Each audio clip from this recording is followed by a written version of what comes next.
అందరికీ నమస్కారం. Welcome to King weather updates.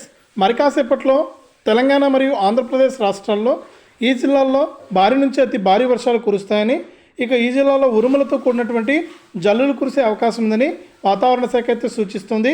ఇక ఏ జిల్లాల్లో ఎక్కడెక్కడ వర్షాలు కురుస్తాయనే వివరాలన్నీ కూడా తెలుసుకుందాం. వీడియోను ముందుగా లైక్ చేయండి, తెలిసిన వాళ్ళకు షేర్ చేయండి.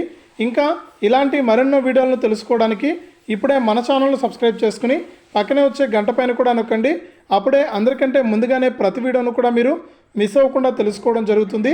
ఇక వివరాల్లోకి వెళ్ళినట్లయితే మన ఏపీ రాష్ట్ర వ్యాప్తంగా కనుక చూసుకున్నట్లయితే మనకు మరి కాసేపట్లో ఈరోజు రేపు కూడా ఇప్పటికే మనకు ఉత్తర కోస్తా రాయలసీమ జిల్లాల్లో ఆకాశం మేఘావృతమై ఉంది.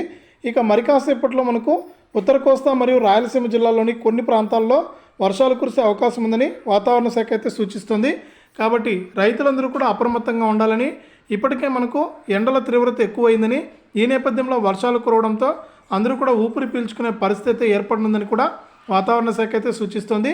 ఇక మొత్తానికి చూసుకున్నట్లయితే మనకు మరి కాసేపట్లో ఈ ఉత్తర కోస్తా జిల్లాలు ఏవైతే ఉన్నాయో, అలాగే మనకు దక్షిణ కోస్తా జిల్లాలు ఏవైతే ఉన్నాయో అక్కడంతా కూడా వర్షాలు కురుస్తాయని వాతావరణ శాఖ అయితే చెప్పింది.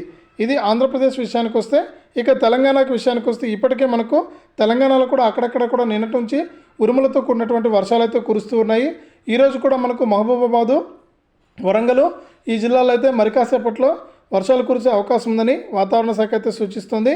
కాబట్టి రెండు తెలుగు రాష్ట్రాల్లోని రైతులందరూ కూడా అప్రమత్తంగా ఉండాలని, వేసినటువంటి పంటలను ఒడుపుకునే సమయంలో జాగ్రత్తలు వహించాలని, అకాల వర్షాలు అయితే కురిసే అవకాశం ఉందని కూడా వాతావరణ శాఖ అయితే సూచిస్తుంది. ఇది మనకు ప్రస్తుతానికి రెండు తెలుగు రాష్ట్రాలకు సంబంధించి వచ్చినటువంటి వెదర్ అప్డేటు. వీడియోను లైక్ చేయండి, షేర్ చేయండి. ఇంకా మన ఛానల్ని మీరు సబ్స్క్రైబ్ చేసుకోకుండా ఉంటే వెంటనే సబ్స్క్రైబ్ చేసుకుని పక్కనే వచ్చే గంట పైన నొక్కి మళ్ళీ వచ్చి అలానే గంట పైన కూడా నొక్కండి.